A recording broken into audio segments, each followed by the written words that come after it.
Well, welcome everybody to G&T's Modern Methods of Construction. This is our first session of three. I'm going to chair today. My name is Matt Holman, partner at G&T on the project management side of the business. I'm ably assisted by Ollie Booth, who is also a partner on our QS side of the business. This is a follow-on in a way from our Mass Timber Forum that we did over the last 18 months, 2 years. And this was a natural evolution of that, really. So we've gone on to this, Modern Methods of Construction. And on your screen now, hopefully you can see our series overview. We thought we'd do a three-part series for this, covering design and off-site manufacture in this session. The next session, which is in a month's time, will be planning and procurement. We'll move on then to our third session in August, which is on buildability and on-site challenges, before we then wrap up with a summary white paper. Couple of technical things just for everyone to make sure they're aware of. There will be some poll questions through the session, one relatively early in the session and one towards the end. The buttons at the bottom of your screen you can use for voting on those. Also, don't forget to use the chat function. That enables us to field your live questions and we can feed those into the panel as we go. We've got a loose agenda that we're going to work through in terms of the topics we're covering today.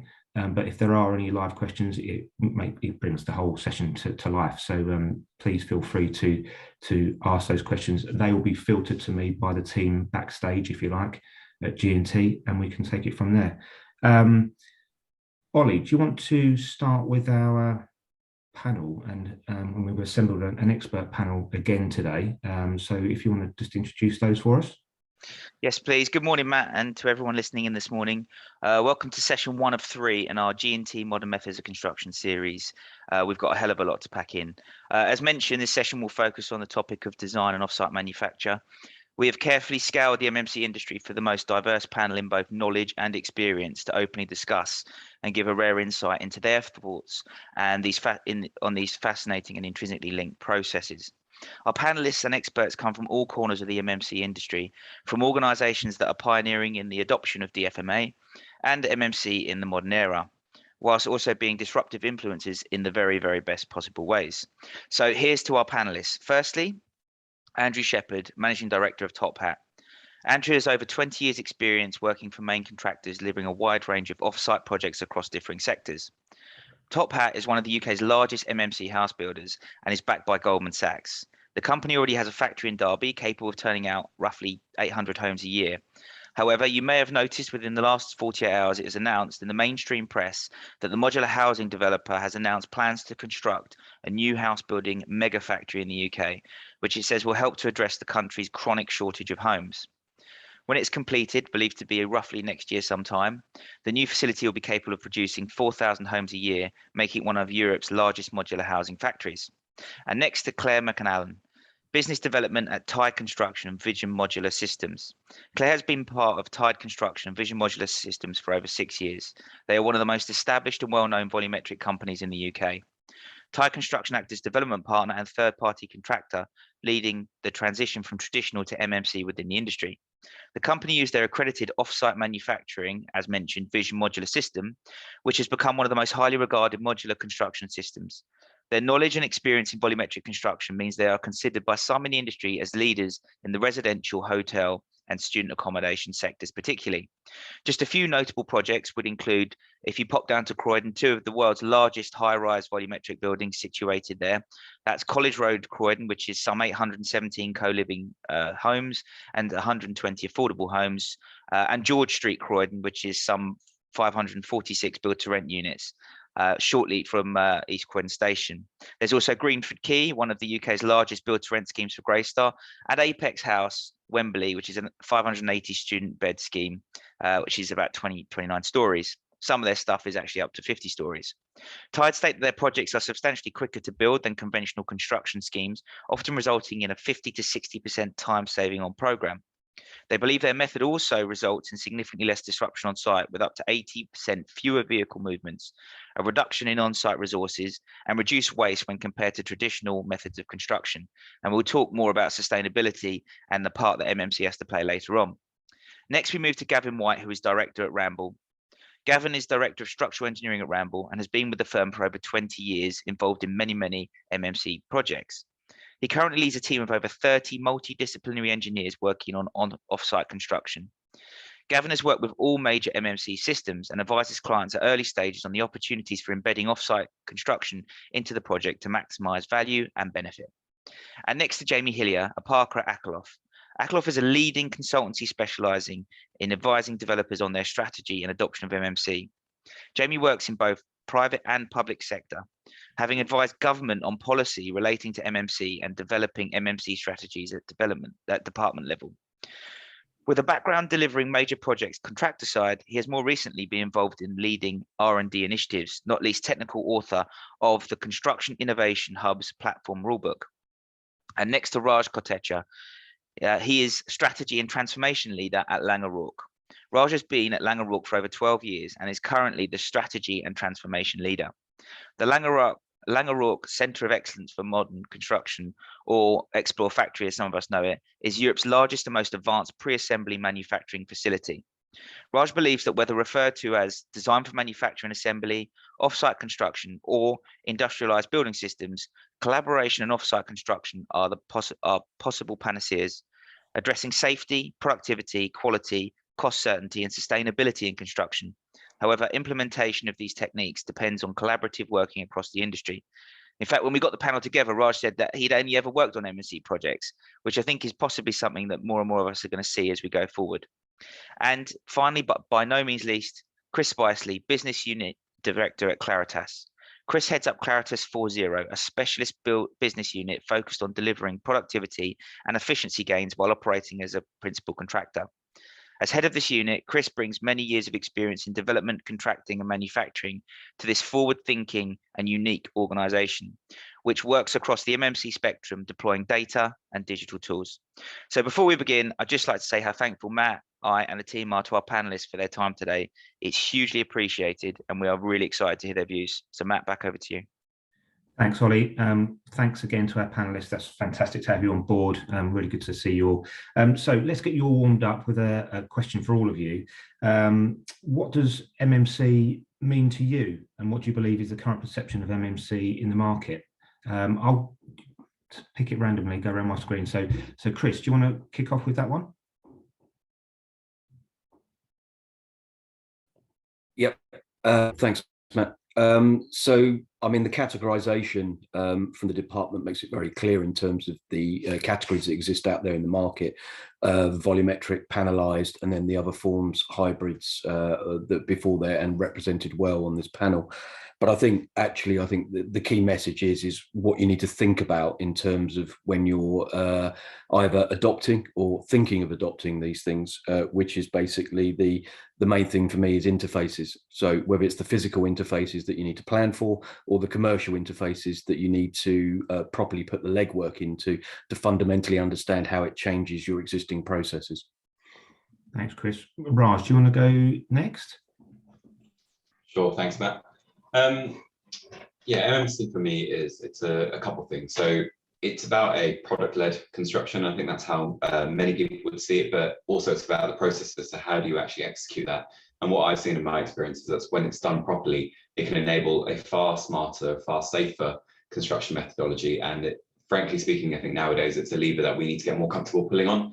The good examples that we're seeing in MMC is more of a move towards performance-based design, because you're using existing products.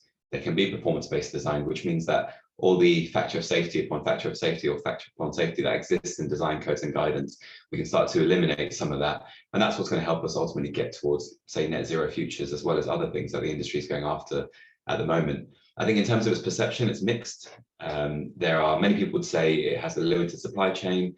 Many people would say, and many advisors would say, it's not cost competitive. And some people would say it lacks flexibility. And in all honesty, if that's your view of it, it's likely, in my opinion, that you've been part of a project or you've experienced a project that hasn't executed it properly. There are many, many great schemes out there that have been delivered with MMC, and they their long-term asset performance that we're seeing is brilliant. And it's also a route that we've got to pull on more to limit defects within the industry with the new safety bill and things that's come in. That's something we really need to consider, because that can tank a few people if it goes wrong. Thanks, Raj. I suspect that might be a time thing when we get MMC going in the design process, i.e. initially or later on. That, you know, so we'll come on to that in a bit later. Gavin, would you like to go next? Yeah, sure. Thanks, Matt. For me, it's about improving efficiency in design and in construction and productivity. You know, we have a massive productivity gap in terms of what we do, and that's really where I see it happening. And sustainability, you know, we are talking to lots of clients at the moment who are really keen on well, looking at carbon, but sustainability in the round, so not the carbon tunnel vision. But so we're really seeing, you know, that as a real opportunity around MMC and where people are getting interested. I think the current perception, I think there's lots of interest, lots of keenness in clients and design teams, but there's just a nervousness, and Raj said it, around the supply chain and around some of the, you know, key questions around when do you start design, how do you future-proof it, and those kind of things. So I think there's lots that we can educate the market, and there's lots of interest, and really for me, it's about improving productivity. That's the key thing. Thanks, Gavin. Andrew, would you like to go next? Thanks, Matt. For me, MMC is a mindset. We need to think about what we're trying to achieve. What are the outcomes we're looking to achieve from a project? I entirely agree with what Raj just said in terms of that. We've got to think about the outcomes, where we want to deliver, where we want to get to on a project. If we start to do that, we can start to break down. And if you want to hit productivity goals, if you want to hit better performance, if you want to hit better ESG and sustainability, we need to adopt a different approach. So for me, that's very much about what we've got to start with, where we want to finish. Perception-wise, I think it's important that we stop talking about product. There's far too much focus on what the product is. The product it should be a byproduct of what we want to achieve, because there's lots of different products in the market, all of which have their own benefits.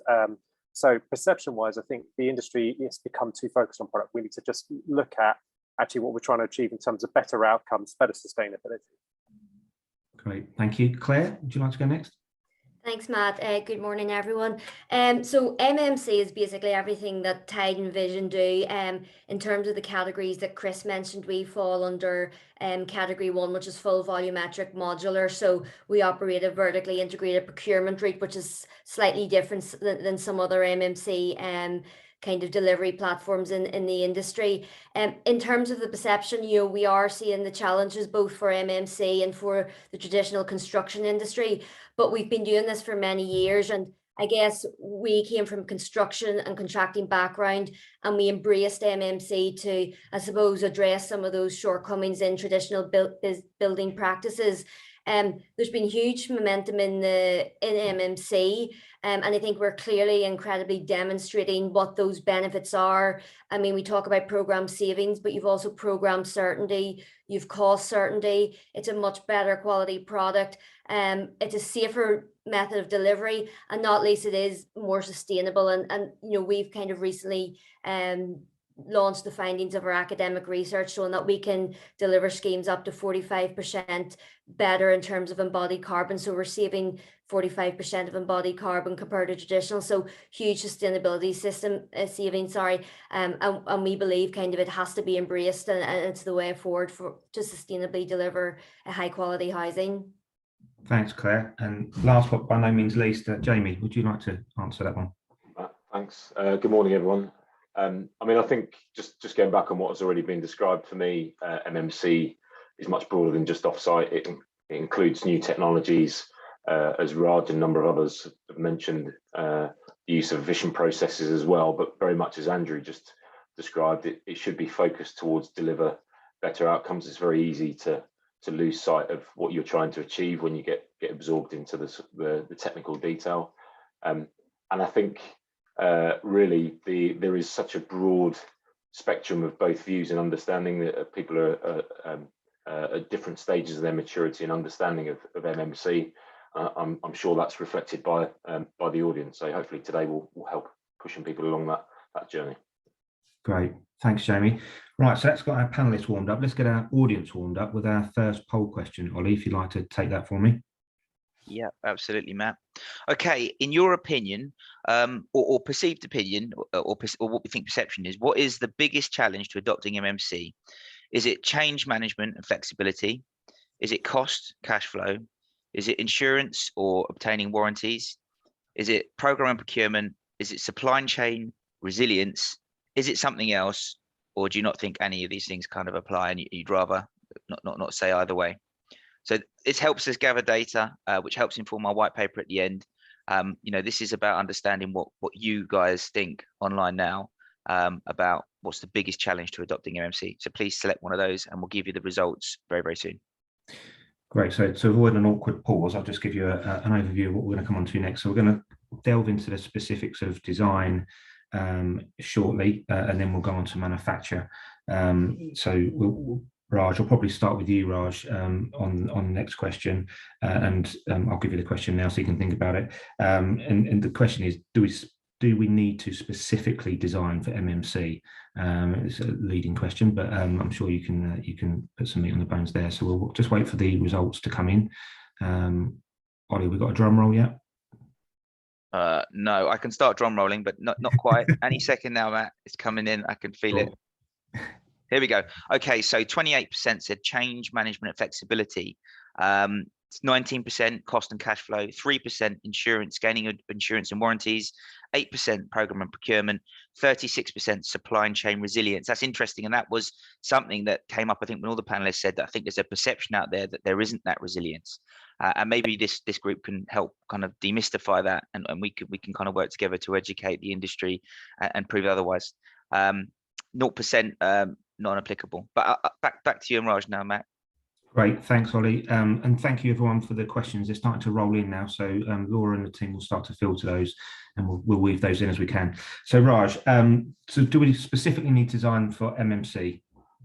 Yeah, it's a question we often get asked, and it's a challenge that's often thrown towards us as well. And short answer is absolutely you do, but the reasoning for it isn't what many people might think. So for me, absolutely you do, and it's not because MMC is any less flexible or has limitations, but it's if you don't, we're not going to fix the issues that have been systemic in the industry for many, many years, and ultimately we'll leave opportunities on the table. It's a different way of working, it's a different way of thinking, and we've got to leverage that at the right stage to then realize the outcomes that we want. At the end of the day, what do we see that clients and other partners within the industry are after? And it's certainty. So it's certainty of program, budget, quality, safety outcomes, and almost any outcome. Carbon's a big one, and sustainability has been a big one recently as well. So MMC as a principle of construction requires you to think more at the front end. So there's a lot more coordination that's required at the front end. So there's a left shift of design practices that needs to happen. And ultimately what that does is leads to more informed, better developed, more coordinated designs. And so that really helps in the final stages of the project. So effectively you create your plan and you deliver your plan. The misconception, in my opinion, that MMC leads to less competitive tension and less reach into the market is something we do need to tackle head on, and we need to do that as a collective. No one's ever going to believe an MMC-led company or an MMC expert saying you should do this. Clients need to come along on this journey as the design partners say these are the benefits and the value that we're realizing. As to whether or not you specifically need to design for MMC, I'd say not entirely. For years, we've done conversions of traditional schemes into MMC schemes, so we know it can be done. It's just not the most efficient way of doing it. A lot of design partners' fees and the professional efforts are burnt to getting to that point from when conversion happens. So I'd say there's better ways of doing it, and we've got to figure out what that approach looks like, how we cash flow that, how we front load design effort and the fees that go alongside with that. So ultimately, yes, there's better ways of doing it. We've done the conversions. I would say one big opportunity is building in the right parameters for conversion to MMC. So making sure you've got sufficient zone in your slabs, making sure you've got sufficient riser space provision so you can go from one to the other. If you can do that and you can ring fence that, you can do the conversion relatively easily. Great, thanks, Raj. Claire, would you have anything to add on that? Yeah, it's a really important question, and I suppose the answer, do you specifically need to design for MMC? There's a bit of a yes and a no. I mean, with our system, it's quite a flexible system, so we don't necessarily need to design for MMC in that we have taken kind of stage 3, even stage 4 designed buildings and transferred them to MMC. obviously, as Raj has said, the earlier we can get involved in the design process, the better in terms of design efficiencies. You know, we'd always be looking for like vertically stacked M&E and risers.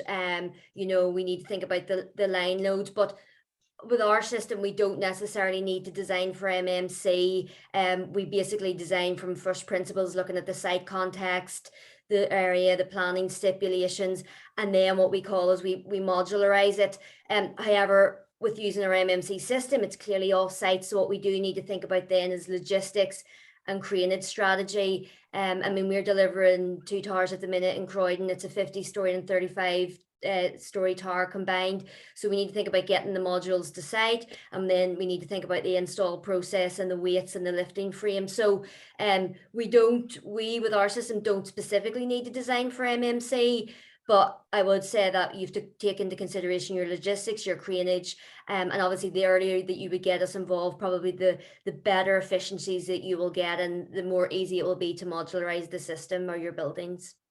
Great, thanks, Claire. Raj, you mentioned there about conversion of well, something that's going to be traditionally built, I guess. So it's a good question for Gavin. Gavin, what stage is that conversion typical, and what stage is, I guess, too late to get any real benefit? Yeah, thanks, Matt. So, I mean, for me, what Raj and Claire have said is absolutely true. But for me, it's around standardization and just good design. If you standardize your design, you do good design, you can get your walls to line up, you can get your risers to work, you can get those things to work. And for me, if you've got a good standardized design, you can actually, you can wait till the end of stage 3 to make a decision on it if you really need to.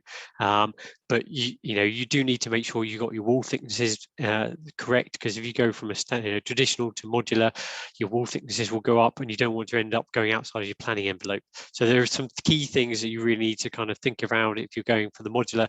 But for me, we do things called offsite sprint reviews, where we spend about 8 weeks looking at a project, saying, can it be turned into offsite? What are the opportunities? What are the constraints? What are the, in terms of the structure, in terms of the logistics, in terms of the MEP, in terms of all those aspects, to see whether and give a score of how offsite ready it is in terms of a project. And normally we like to do those as early as possible. Raj is true in terms of the earlier you think about MMC, the earlier you think about offsite, the better chance you have of making it a success, and you get those productivity gains that you want. Now, yes, you can leave it later and later, but your opportunities are diminished. And that is really the key message here, is that, yes, you can look at it at stage 3, you can look at it at stage 4 even, but you really won't be able to make the maximum efficiencies around it, and therefore you won't be able to make the benefits you want to make. So that's, for me, is the key thing about changing from traditional to MMC. Chris, would you like to add something to that one?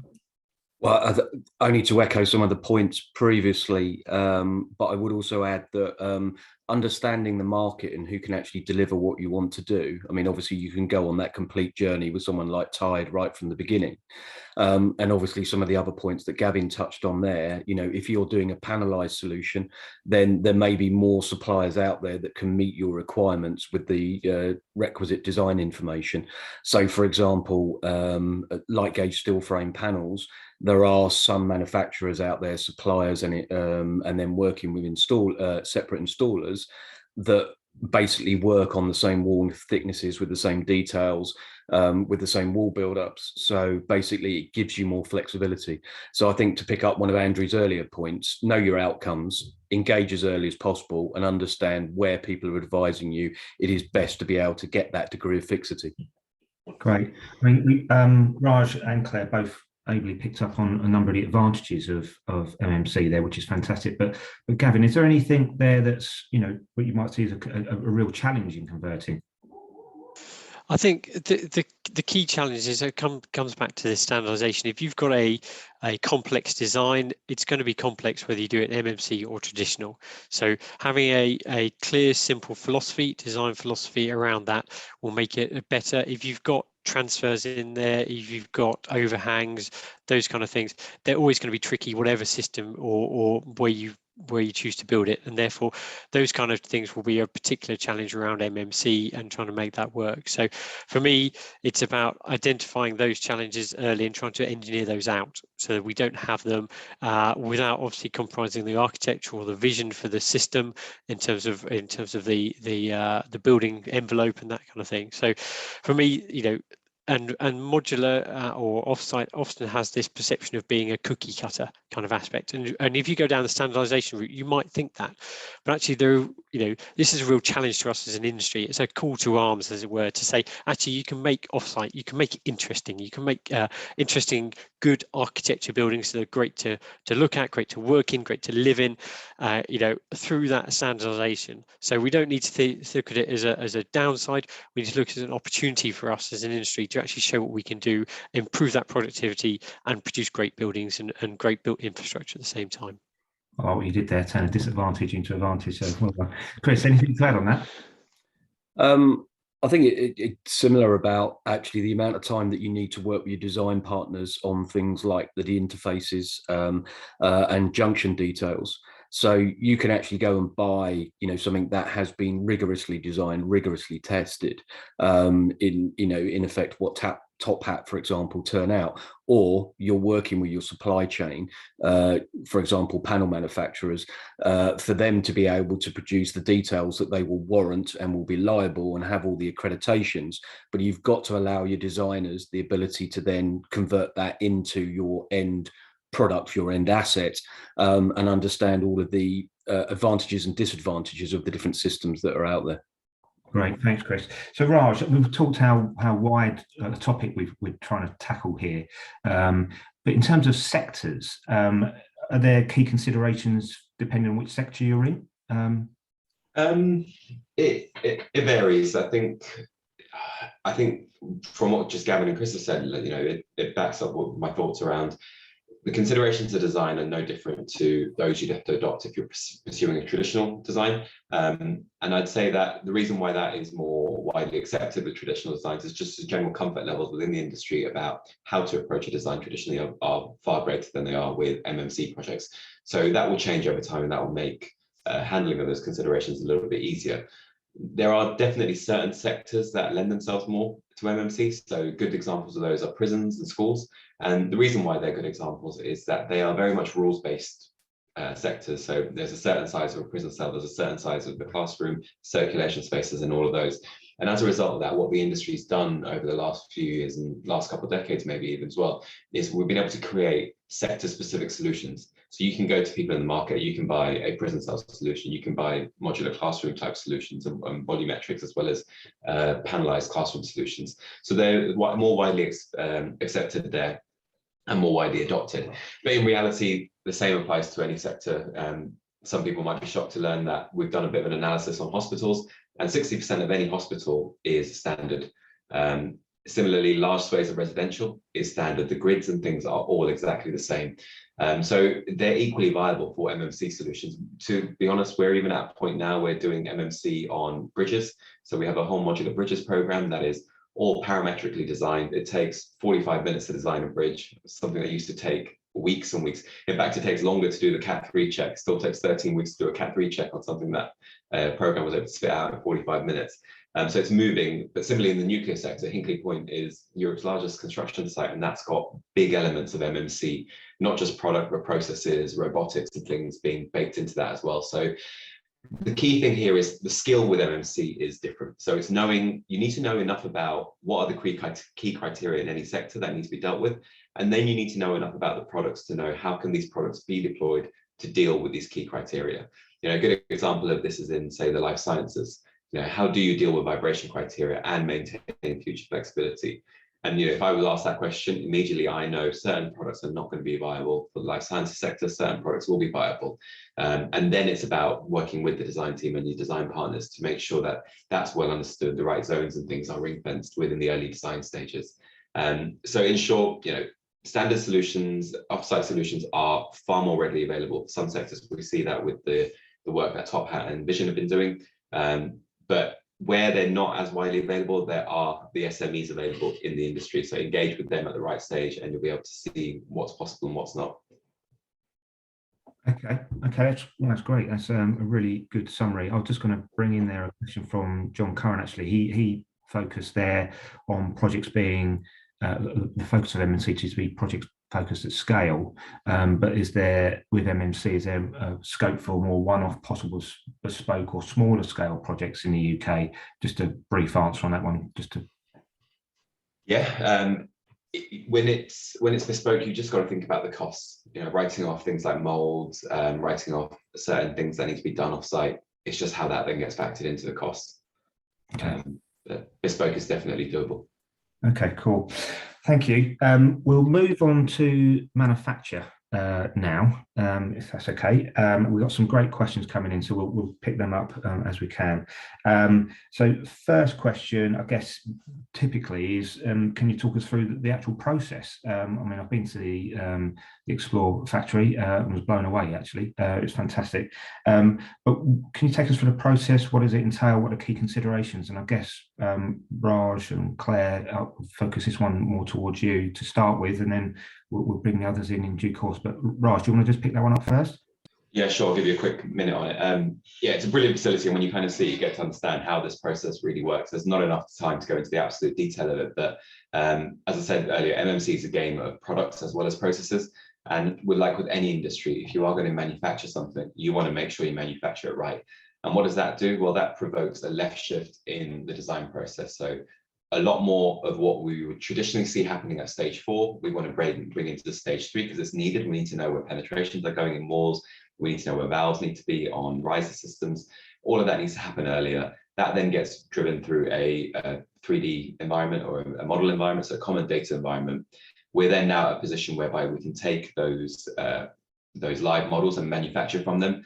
And if I was to think about the lead times that we need around a standard or typical product, generally it's between 12 and 16 weeks. So that gives the factories enough time to do their fabrication drawings, make sure they go back out to the team for approval, and then get manufactured within the facilities. Now that period can be made shorter in places if the models and things are set up correctly at the front end. Sometimes it needs to get longer if we need buffer stock. So obviously this stuff is being manufactured, held in a yard somewhere, and then being delivered to site. So it's a 12 to 16 week process, but given that it drives a lot more earlier coordination, we don't see as many of the challenges further down the line in the back end of delivery. Claire, do you want to add anything to that one? Yeah, sure. So I don't think I'm giving away any of Vision's secrets by saying our 2 factories are effectively construction sites underneath the factory floor that are embracing a manufacturing discipline. So in terms of MMC embracing and construction, if you like, embracing manufacturing discipline, what that means is you've full traceability of components, you've full traceability of workmanship, you've exacting application of materials and finishes, and that all ends in a much more kind of, as I said earlier, a higher quality product with significantly less defects. And that's what the clients of the MMC industry are feeding back to us. Also, in terms of the process throughout the factory floor, it's a much more efficient process, if you like, because the module itself will move from each station, and the materials, the equipment, each kind of workstation, they just have to stay in the one place. So there's huge efficiencies in materials and processes there. In terms of key considerations for design, as Raj said, like typically, we would go through a PCSA period of about 12 to 16 weeks. The one thing that you do need to consider is there's a much earlier design freeze, okay? But our clients that's a change in mind shift, and how we help manage that is that we would set up a prototype so our clients can come and touch and see and feel their product, and they can make any minor design changes before it then goes into manufacture. But the beauty about having your design freeze kind of early on is that all those decisions are made, and then you get the benefit of the manufacturing kind of process, and as we said, all those key benefits. So it is in terms of design, it is an earlier design freeze, but that's so that you can get all the benefits of a modular delivery, if you like. Great, thank you. Andrew, bringing you in, if I can, the typical timescales for a new product development, and what does that development process include? Could you just give us an overview on that, please? Yeah, so thanks, Matt. So Top Hat is slightly different to most other manufacturers in this space because we sell a product. So we have 22 different house types and 7 different apartments that we sell. And what we ask our customers to do is to pick from the range, essentially, that we've got in place. There's an infinite amount of choice within that range. Using our 3D brick printing, we can do any kind of external facade. We can change the windows and change the layouts. But what we've done is we've developed the range. We've then gone through a process that includes fire testing. We've sent entire homes down to the south of France to burn them. We've done the same with our apartment types. We've tested a huge number of different wall types, and we've gone through that process developing it. It's a huge capital cost for us, in the many millions. There's a lot of noise out there, and I think it's sort of people talk about supply chain resilience. Actually, the cost of doing all of that, setting up and establishing a product is hugely expensive. And we've been through that pain now as an organization. And I think, that's one of the benefits we bring to our customers. We're not having to go through that testing process again. We've been through it once. We've been through it about 7 or 8 times, actually. And actually, that's giving us the comfort, and it gives our customers the comfort too. Is that consistent with what you see as a typical process as well, development process? Yeah, I mean, we typically have, so we have 2 systems. We have a wall panelized system, which is for our low to medium rise assets, and then we have kind of a corner post system, which is for the higher rise up to 50 stories. And so, as Andrea said, we've spent probably millions in research, development and testing over the years to constantly refine, advance and adapt that system. A lot of testing, and I think for us then, in terms of product development, that's probably when it comes to then the different types of assets that we're going to deliver. So we've those 2 systems that we've developed, but each of our buildings are so unique. I mean, we're delivering co-living, build to rent, private for sale, residential, affordable, student and hotels. So each is very unique. Each will be very different. There'll be different facades, exterior finishes, and again, the interior can be 7-star or it can be kind of student accommodation. So huge variety there. And that's then, I suppose, then when we have to kind of develop I suppose more the product for each asset that we're delivering. But yeah, we've simply 2 kind of systems, but that has taken a lot of investment in R&D to get it to the stage where it's at today. Great, thank you very much for that. Jamie, are there different skills needed for building with MMC? Just as a nice wide one for you. Thanks. Yeah, I think there definitely is. I mean, we have to, I guess, first and foremost, bear in mind that one of the key drivers behind this shift towards what the panel described as sort of manufacturing-led approach was in part to offset the skill shortage and growing industry that can be inclusive of unskilled labour. But in point of fact, to enable that requires a whole new set of skills beyond the factory floor. And we've touched upon a number of them, not least sort of manufacturing, logistics, Claire's reference, and productising skills. And I'm sure if we had more time, we'd talk much more about digital literacy as well. But over and above those sort of technical aspects, I think the point Raj made earlier, there is a whole host of harder skills around collaborative behaviours. So recognising that MMC involves changes in the knowledge needed, but also the people involved, the extent of collaboration and the timing of that collaboration. So yes, there is definitely a new skill set that I think a number of people are wrestling with and learning those skills as they're adopting MMC. Chris, anything to add? Well, I'm not sure about the roles, but I'm going to volunteer to go and burn Andrew's house in the south of France next time he offers. I think actually picking up some of the points Jamie made as well. I mean, actually on site when you're receiving it, and this may not apply to some of the more holistic or monolithic sort of forms, is obviously you've got to educate your on-site team and your trades as the difference. So you're dealing with larger components, so your health and safety RAMs need to be adjusted accordingly, and you need to make sure that everyone's in tune with exactly what's going on. And obviously that's always a thing when you're going for your first projects or your first deployment of these sorts of things. I'd also say a very current thing at the moment is the shortage of design expertise across every sort of, I suppose, tier, whether it's consultants, specialist contractors, and that's a real concern at the moment, is people that know how to specifically design for these things because of the change in how the interfaces work, or whether you are buying a complete product as Top Hat offer. It's about that understanding of the changes you're going to make to your team in order to get the most out of the whole process. So Chris, do you think then that there's enough investment in the building and skills and wider resources needed to successfully deliver?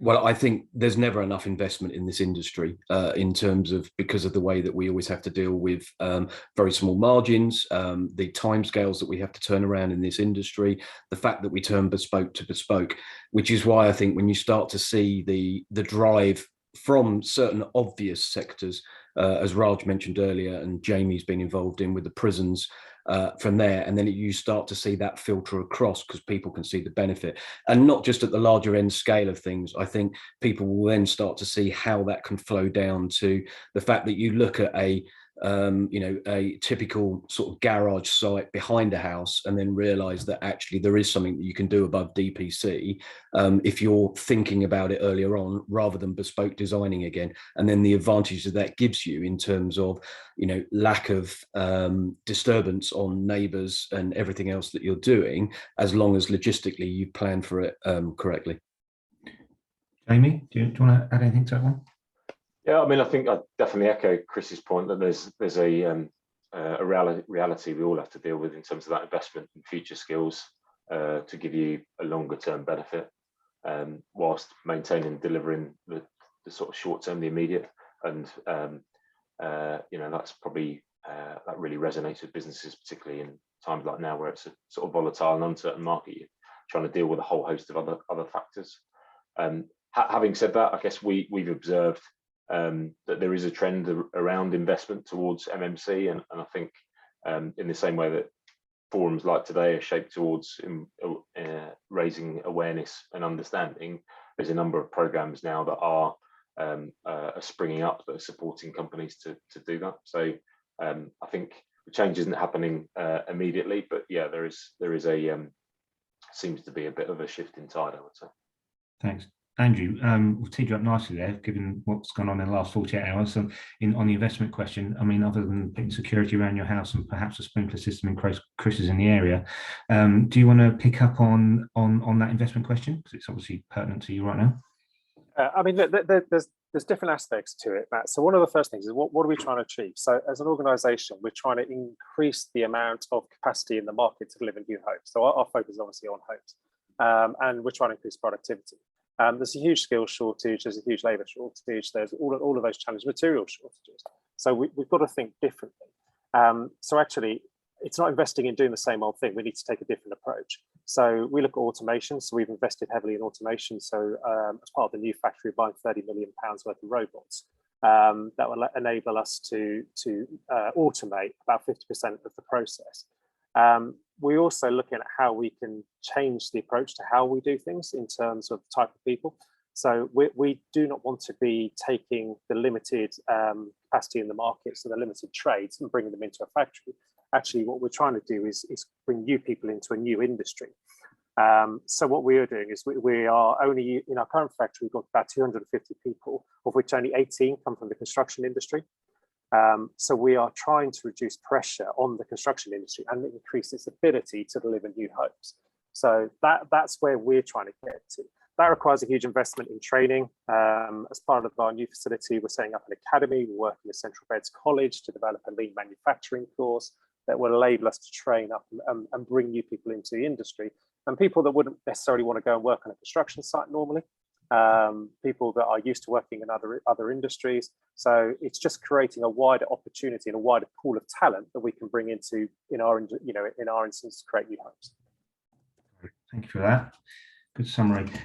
So we mentioned at the start, I think Raj mentioned it in terms of some of the perceptions of the resilience of the supply chain and the like. Let's address that one then. So Claire, what's your view of the MMC supply chain, and how do you think the industry is addressing concerns regarding resilience? I mean, is it just a perception or is it a reality? I mean, look, it makes good business sense for any manufacturing discipline or company to plan for shocks to your supply chain. But I think if anyone on this panel or anyone had planned for Brexit, COVID, the Suez Canal, and now the sad events in Ukraine. I think that would be too much for anybody. I think the important thing is about knowing exactly what you want and what you need to procure.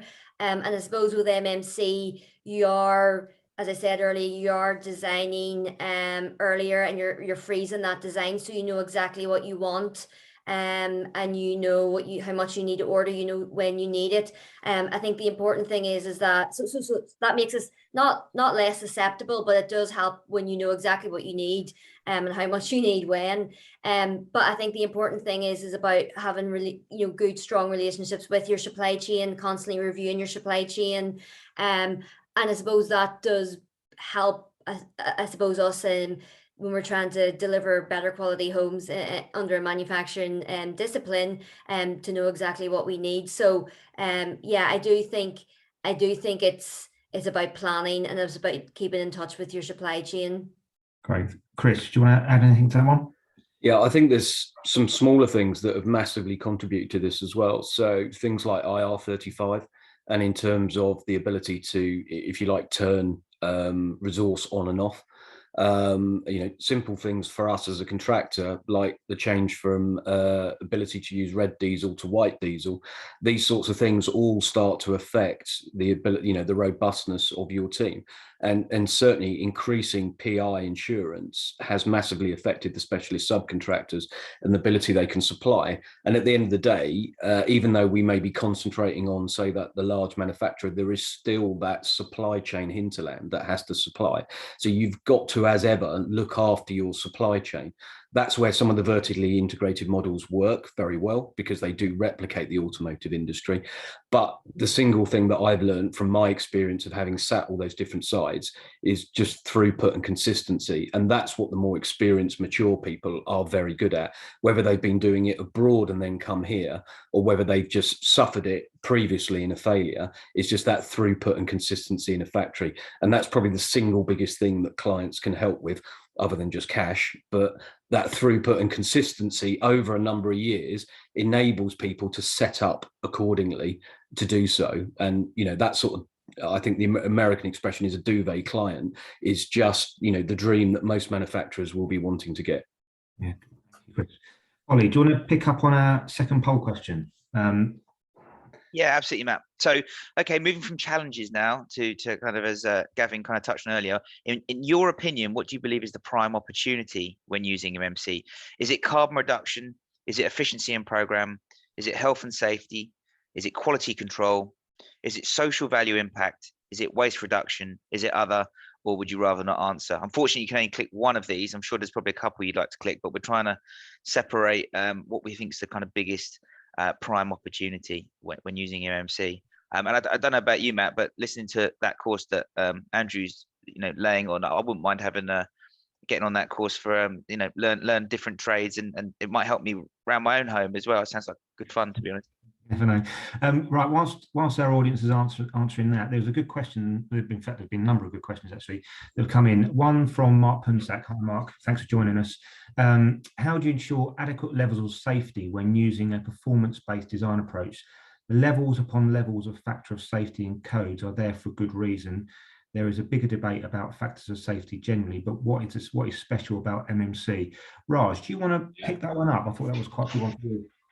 Yeah, good question, Mark. I think safety absolutely is paramount, and the intention isn't to dilute that at all. I think what MMC can give you is the opportunity to actually engineer in better safety. We've got a principle now running called engineered safety, which is basically moves you to the utopia. So, how do you lift a facade with an integrated slab within it, so you don't have edge protection, which creates a safety issue? So I think that's how MMC deals with safety. The question around factors of safety is actually more around why they've ended up in design codes. So a lot of the time they've been there to deal with on-site variability and variation. What we've seen is actually we can because we've got factory control processes, we can actually look to reduce those. So there is parts of the Eurocode that allow you to do that. One good example I can touch upon is in the design of precast products. If you can control, or if you can demonstrate the consistency of your mixes, so what confidence intervals and things that the strength falls into, and if you can demonstrate that the placement of your rebar is within certain tolerances, you can actually reduce your material safety factors and your partial safety factors in design. So when we look at precast columns, for example, that generally yields about a 20% reduction in the amount of steel required. That's what's then going to move you towards that net zero future that we need. So this isn't about eliminating or taking factors of safety away and making things less safe. It's actually leveraging factory control processes to then make the design more performance-based, so it's linked to what we're actually achieving as a result of the actual manufacturing practices. Understood. Chris, you got your hand up. Do you want to just add something before Ollie gives us our poll results? Well, it was just actually to echo Raj's point about factors of safety. It may be a slightly apocryphal tale, but I think it's good for to understand. Is a rumor that a certain engineered timber manufacturer was having to fire test with badly constructed joints in order to prove how it would work in certain conditions. So why are we not just saying, no, build it right in the first place to the way it should be, rather than a manufacturer having to go through and test that it worked under poorly executed conditions? Now, that's a damning indictment of this industry, because it just wouldn't be accepted in other industries. Gavin, you got your hand up as well. Ollie, we'll come to you, Ollie, don't worry. Yeah, no, I was just going to add to what Raj is saying, and actually, we as engineers and designers are often designing to 80-90% capacity. We're not designing to full capacity. When we do MMC and Offsite, we're doing repeatable designs. We can engineer right down to the last degree of what we can to be within the codes. Even what Raj said, go effectively test the codes in terms of what we do. But we have the opportunity, if we're going to repeat design 50 times on a building site, we've got the time, and we should have the aptitude and everything to design to the really nth degree of capacity and hone everything down to make it efficient and optimize that design. So that really helps us to reduce down the embodied carbon and bring in that efficiency. So there's lots of different things that we can do, and I agree with what Chris and Raj have said around that as well. Great, thanks, Gavin. Ollie, before anyone else puts a hand up, you better get the poll question. Okay, I've been holding my breath that whole time. 56% said efficiency in program. So that's the prime opportunity. 16% carbon reduction. 3% health and safety. I wonder if that's because people already perceive it as very, very, very safe construction. 13% quality control. 0% social value impact. 13% waste reduction. So by far the biggest thing is efficiency in program. They see that as the prime opportunity. Interesting. Back to you, Matt. Great. Thanks, Ollie. As ever with our webinar series, we like to look at lessons learned from other projects and maybe other territories around the world. On this one, it just seems appropriate, really. Are there lessons learned that we can pick up from other industries who have adopted successfully offsite manufacture and modular products? So looking at other industries, Jamie, is there anything that we can pick up from other industries here? Yeah, definitely. I mean, I think for me, there's probably an overused reference to the likes of car manufacturing and aerospace, but I think one of the key lessons from those industries is that actually modularity, the principles of modern methods of construction, aren't applied as best practice. They've done so with real strategic consideration in a context that justifies it. So recognizing that you're applying those techniques as an enabler, not an outcome in itself. And so for me, I guess, probably echoing a number of comments that have been made earlier today, businesses need to consider what those desired outcomes are. That could be a multitude of the items on the list that Ollie just put up, and then work out how can the techniques of product life cycle, MMC, actually realise those. So it needs to be considered very much as a strategic decision, not just a technical solution. I think is a key lesson from other industries. Gavin, quick one on that one. Yeah, I mean, just quickly, I mean, the key thing for me, and Andrew talked about this, was digitalization and, automation, and again, I might sound like a broken record, but the standardization allows us to do that, allows us to get that digitalization in there, get the optimization and get that automation in there. And that's really can come from any kind of industry background in terms of that, but you'll improve your efficiency, you'll improve your productivity. So that's really where I would go in terms of the overlay the digitalization onto everything. Chris? Well, I'm rather glad Jamie went with that rather than the container one, which I thought he probably was going to use. So I'll go with that one. I think if you look at the shipping industry back, sort of post-war, and how the ISO container picking up the standardization thing just revolutionized it, took it from being flat productivity, fragmentation, all of those sort of issues that we can absolutely resonate in our industry, and how it transformed it. And I don't mean literally, take the shipping container, because obviously there are some comparisons there that work in terms of purpose-built student accommodation and co-living, in terms of the way that that box can transform the way that you can deliver that. I mean, actually, if you take the standardization, there is the thing, for example, that the education department is doing with their platform build and common ground, and it's the principles then of of seeing what's happened elsewhere, and then how that can start to inform the thinking. Cheers, Chris. Okay, so looking to Raj, Andrew, and Claire, if you have one key message for someone looking to use MMC today, just briefly, 30-second each, please, what would that be? So Raj, do you want to pick that one up first? Yeah, the scope of influence for MMC is greatest at the earlier design stages. So even if you want to ring fence the traditional element of design, converse with the right people at the right stage to build in those parameters that will allow the conversion to happen, and you'll realize a lot more of the opportunities, which will ultimately mean that it pays for itself. And there is a huge opportunity here to go that next step to get better cost envelopes for buildings, better carbon outcomes, and obviously the program opportunities. Andrew? I'm just going to build on what Raj said. Focus on the outcomes and the outputs you want from your project, be it speed, be it sustainability, be it sort of financial income. Make sure you understand those right at the outset, because that can be designed in. And don't underestimate the importance of working with the designers, that collaboration to deliver that. Claire? Just echoing what both Raj and Andrew have said. I mean, if we want to deliver better quality housing, more sustainably and at scale and at pace, we must embrace MMC. We're not saying that we're the only solution to delivering that level of housing, but we're one of the key solutions. And we're working kind of with industry stakeholders. We're working with key developers in the UK, and we're doing what we can to, I suppose, really kind of showcase the benefits of MMC when it's embraced properly. Great. Can I just add to that? I think the other thing to think about is the safety bill. It's asking us to make sure that competent people are on projects. If we look at what Claire and Alan have just spoken of, Claire and Andrew have just spoken about in terms of their solutions, they know who in their factories have been manufacturing those elements. We know who was working on what. We can demonstrate that properly, and that adds resilience to contractors as well as clients. I wanted to squeeze in one quick question just before everyone goes off at 9 o'clock. One from Mario Lara Liederman. How do we deal with product warranty when embedding performance-based design systems and products?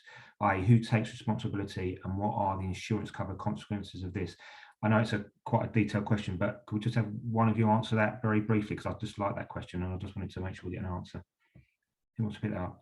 Yeah, I'll pick it up. It's definitely a challenge, and it's one that we've got to work through with the insurance. But at the end of the day, this is an industry that is backed by really strong engineering capabilities. We can demonstrate that if it's designed in this way, if it's engineered in this way, that these are the outcomes that are going to get to.